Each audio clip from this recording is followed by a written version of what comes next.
اور وہ جب یہ کرتے ہیں تو پھر اور بڑے مسئلے بن سکتے ہیں ریاست کے لیے بھی اور رولنگ جنٹا کے لیے بھی. تو اس لیے میں سمجھتا ہوں کہ وہاں تک اس بات کو نہ لایا جائے جہاں اتنی بے چینی اور انارکی پھیل جائے اور تشدد کی طرف لوگ نکل آئیں. ابھی آپ نے دیکھا حال ہی میں ایک سیاسی جماعت نے کس طریقے کے ساتھ لوگوں کا غصہ جو ہے اس کو چینل کر کے وہ باہر نکلے اور ان کے گھٹنے ٹیکنے پڑے. اسی طریقے کے ساتھ 10 سال پہلے سوات کے اندر ٹی ٹی پی نے کس طریقے سے لوگوں کو ساتھ لیا اور کیا کیا کیا ہماری ریاست کے ساتھ اور ہماری حکومتوں کے ساتھ. تو بات یہ ہے کہ یہ غصہ چینل کرتے کرتے یہ نہ ہو کہ یہ ایسی جگہ پہ چلا جائے جہاں ساری جمہوریت جو ہے وہ فارغ ہو جائے اور ملٹری اسٹیبلشمنٹ کو ایسا ایک تھریٹ آئے یہ ایف اے ٹی ایف اور سینکشنز بھول جائیں گے بیکاز یہ نیوکلیئر پاور ہے. تو میں تو اس قسم کی طرف آپ کو سب کو رولنگ جنٹری کو سمجھانا چاہ رہا ہوں کہ ذرا خیال کریں, کوئی راستے نکالیں, اچھا راستہ نکالے عوام کی بہتری کے لیے, اور کوئی ملیٹنسی جو ہے اس کی طرف عوام جا رہی ہے اس کو روکیں. اور روکنے تشدد کے ساتھ نہیں رکتا یہ کام, یہ جمہوری طریقے کے ساتھ رکتا ہے, بات کرنے کے ساتھ رکتا ہے. عوام کے نمائندوں کو موقع دیں کہ وہ ان کے ساتھ بات کریں. آپ اس وقت عمران خان نہیں بات کر سکتا ان کے ساتھ, وہ عوامی نمائندہ نہیں رہا. اگر تھا کسی وقت آدھا پاکستان کا یا اس سے کم کا, اب نہیں رہا.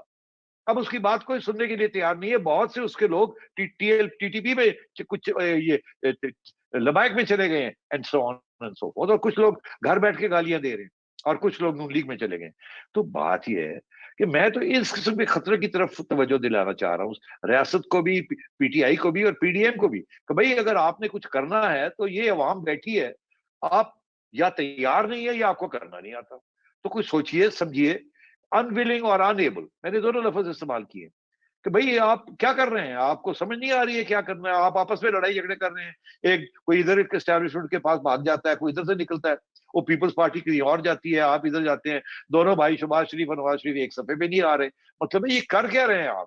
یہ نہ ہو کہ یہ سارا کچھ جو ملبہ اکٹھا ہو رہا ہے یہ کہیں اور ہی نہ چلا جائے, سب کو چھوڑ کے, اور پھر آپ کے سب کے گلے پڑ جائے گا یہ. تو میں تو اس کی طرف توجہ دلا رہا ہوں, اپنا انالیسس کر رہا ہوں کہ بھائی get together, sort out these issues. اور اسی میں جوڈیشری کو بھی بتا رہا ہوں کہ بھئی کیا ہونے جا رہا ہے. اگر ایک ہمارا پلر آف دا اسٹیٹ جو جوڈیشری ہے اگر وہ ایکسپوز ہو جاتی ہے جیسے کبھی پہلے نہیں ہوئی. اس دفعہ تو اب لوگ نام لینے شروع کر دیے, کب پہلے مجھے یاد نہیں آتا کہ کسی چیف جسٹس کے خلاف اتنی مہم چلی ہو. ان کے حق میں چلتی رہی ہیں اور پھر ادھر ادھر کی باتیں ہوتی رہی ہیں, مگر ایسے تو کبھی نہیں ہوا جو اب ہم دیکھ رہے ہیں. اور یہ اور ہوگا, اور اگر ایسے ہی چلتا رہا سب کچھ تو اگر جوڈیشری بھی گئی اور اسٹیبلشمنٹ بھی جو ہے وہ بھی اب ڈیفینسو میں چلی گئی ہے, لوگوں نے نام لینے شروع کر دیے, تو یہ کہاں جائے گی بات؟ Not good for the state of Pakistan. مجھے تو پاکستان کا فکر ہے, مجھے یہ فکر نہیں ہے آج اگر عمران خان اچھی حکومت دے دیتا تو ہمیں کیا تکلیف تھی. ہم نے کیا کہنا تھا کہ چلو یار کاڑا کٹ کرو, اور یار انہیں کام تو چنگا کیتا, چلو اللہ خیر صلی اللہ دیو ٹائم ہے وہ کرو, اچھی بات ہے, چلو ہو گیا جیسے بھی آپ آئے. پہلے بھی حکومتیں آئی ہیں ستون کا سہارا لے کے, کوئی بات نہیں آپ نے کر لیا, اللہ خیر صلی اللہ. وہ ایک کام تو کر کے دکھاؤ, عوام کے لیے کچھ کرو, پاکستان کے لیے کچھ کرو. آپ تو ہر بات جو ہے وہ غلط کر رہے ہیں, آپ نے گلے ڈال دیا ہمارے ہر قسم کی چیز, اتنی مایوسی آپ نے کریٹ کر دی اور عوام میں اتنا غصہ کریٹ کر دیا. تو مجھے تو یہ پرابلم ہے میرا. تو اب راستے ڈھونڈنے پڑیں گے بیکاز دس کانٹ گو آن. مگر پرابلم یہاں آ رہی ہے کہ نہ اسٹیبلشمنٹ کو پتا کیا کرنا ہے, جوڈیشری تھوڑی بہت ڈری ہوئی ہے کہ پتہ نہیں وہ کیا ہمارے اوپر نہ کوئی ٹیپ نکل آئے, کوئی ادھر سے آپ نے دیکھا جس کے اوپر کچھ آئے وہ ٹیپیں نکل آتی ہیں. تو اب بات یہ ہے کہ یہ this is not a good situation. تو یہ this is what I was trying to explain.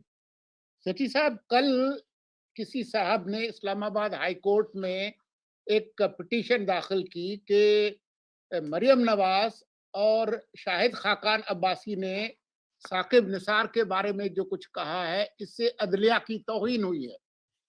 وہ ایڈمٹ ہو گئی پٹیشن, اور آج جو ہے وہ جسٹس اطہر من اللہ نے پہلے اس پہ فیصلہ محفوظ کیا, اور بعد میں جب اعلان ہوا تو انہوں نے کہا کہ اس کو اٹھا کر آپ پھینک دیں. جو ریٹائر جج ہے, سرونگ جج پہ بھی کوئی اگر مطلب پرسنل اٹیک نہ ہو تو تنقید کسی چیز پہ بھی ہو سکتی ہے, اور یہ جو ہے یہ مینٹینیبل نہیں ہے, اٹھا کر انہوں نے پھینک دی. جس آپ کے اطلاع کے لیے دیکھیے, میں نے آپ سے پہلے بھی ذکر کیا بڑے اچھے ججز بھی ہیں جو فیئر ججز ہیں, مگر دیکھیے نا at the end of the day problem بھی تو ہوتے ہیں نا. اس لیے یہ چیز چل رہی ہے ابھی اور اب سوری وہ فون آ گیا تھا بیچ میں, I'm just trying to switch it off. بالکل تو بات یہ ہے کہ بڑی اچھا فیصلہ کیا ہے من اللہ صاحب نے. اس قسم کے اور بھی ججز ہوں, وہ کھڑے ہو جائیں, آپ دیکھیے گا کیسے رخ بدلے گا, انصاف ملے گا عوام کو تو بڑے مسئلے حل ہو جائیں گے. سیٹھی صاحب لگتا ہے آج کل آپ کو فون کالز آنی شروع ہو گئی ہوئی ہیں, ہاں جب یہاں بیٹھے ہوئے they are tracking you. اچھا میں I just want to add یہ ابھی آپ نے چونکہ ویڈیو اور آڈیو لیک کا ذکر کیا سابق چیف جسٹس کے حوالے سے, اب آپ کو پتا ہے کہ اس کے اوپر بھی بڑی کنٹروورسی چل رہی ہے, وہ کہہ رہے ہیں اوتھینٹک ہے یا نہیں ہے, وہ اس کا کاؤنٹر ایک آ گیا کہ نہیں جی یہ ٹکڑے جوڑ کر ایک فیک آڈیو بنائی گئی ہے, یہ معاملہ ابھی آگے ہے. لیکن کورٹ آف پبلک اوپینین میں ظاہری بات ہے لوگ تو مان رہے ہیں کہ جی ہاں یہ صحیح نہیں ہے وغیرہ وغیرہ. لیکن سیٹھی صاحب سوال یہ اور جو سب سے بڑا الزام آ رہا ہے وہ کہہ رہے ہیں کہ یہ نون لیگ کی ایک منظم کیمپین ہے against the judiciary, against the ججز. آپ ایسا سمجھتے ہیں؟ کیمپین اگینسٹ ججز, ہاں جی یہ تو سیٹھی صاحب پہ بھی الزام لگاتے ہیں کہ یہ نون لیگ کے ساتھ ملے ہوئے ہیں. بھائی ان کو وزیر اعلیٰ جب کیئر ٹیکر بنایا وہ تو نون لیگ کی سفارش نہیں تھی, ہاں نہیں وہ پیپلز پارٹی کی تھی. ایسا ہی ہے سیٹھی صاحب, ایسا ہی ہے. جی ہاں وہ پیپلز پارٹی کی نامینیشن تھی. جی بالکل. نہیں وہ یہ کہتے ہیں جی نون لیگ ایک منظم پروپیگنڈا کیمپین کر رہی ہے. لیکن عمران خان نے بھی اس کا ذکر کیا, ان کے منسٹرز نے بھی کیا, اور میڈیا میں جو لوگ ہیں وہ جو اس کو ڈاؤٹ کر رہے ہیں ویراسٹی کو, وہ بھی کہہ رہے ہیں جی ایک پارٹی کی کیمپین ہے. کیا نون لیگ کے پاس اتنے وسائل اور ریسورسز ہیں کہ وہ آڈیوز کلیکٹ کر سکتی ہے؟ ریکارڈنگ تو آپ کو پتہ کون کرتا ہے پاکستان میں؟ ہاں دیکھیے سیٹھی صاحب نے اشارہ دیا تھا اپنے ٹی وی پروگرام میں اس کے بارے میں. جی میں نے دیا تھا. تو میں چاہ رہا ہوں اور مستقبل قریب میں اور کیا کیا ہو سکتا ہے, اشارے کو کھولے ذرا. نہیں میں نے اشارہ سے زیادہ بات نہیں کرنی چاہیے بیکاز یہ ایجنسیوں کی بات ہوتی ہے. بات یہ ہے کہ صحیح کہہ رہے ہیں آپ, مین جو ٹیپنگ اکوپمنٹ ہے وہ تو ہے ہی ملٹری کے پاس, ISI کے پاس, بٹ آئی بی نے بھی تھوڑی سی چیز کٹھی کی ہے. پہلے یہ تھا کہ اسٹیبلشمنٹ یہ نہیں چاہتی تھی کہ آئی بی کے پاس کچھ ہو, because I B civilian prime minister کو رپورٹ کرتی ہے, اور آلدو ملٹری نے بھی اسے رپورٹ کرنا ہوتا ہے بٹ وہ کرتے ہی ادھر.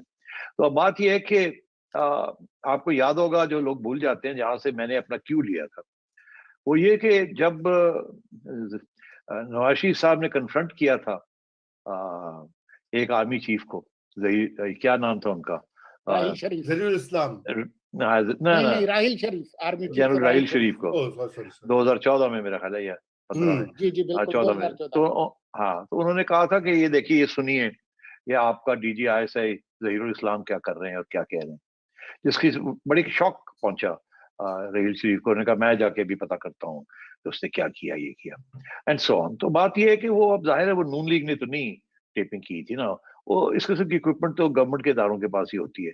تو مجھے اتنا یاد ہے کہ جب آئی بی نے کوشش کی اس قسم کی اکوپمنٹ لینے کی تو بڑا اعتراض ہوا تھا. بہرحال انہوں نے پھر بھی کچھ چھوٹی موٹی اکوپمنٹ اکٹھی کر لی تھی. آج بھی وہ آئی بی جو ہے وہ عمران خان کو رپورٹ کر رہی ہے, اور جو اگر کوئی ٹیپنگ ہو رہی ہے تو ISI اپنی کر رہی ہے اور آئی بی اپنی کر رہی ہے, اور اپنے اپنے پرائم منسٹر کو, اپنے اپنے چیف کو وہ رپورٹنگ دے رہے ہیں کیا ہو رہا ہے کیا نہیں ہو رہا.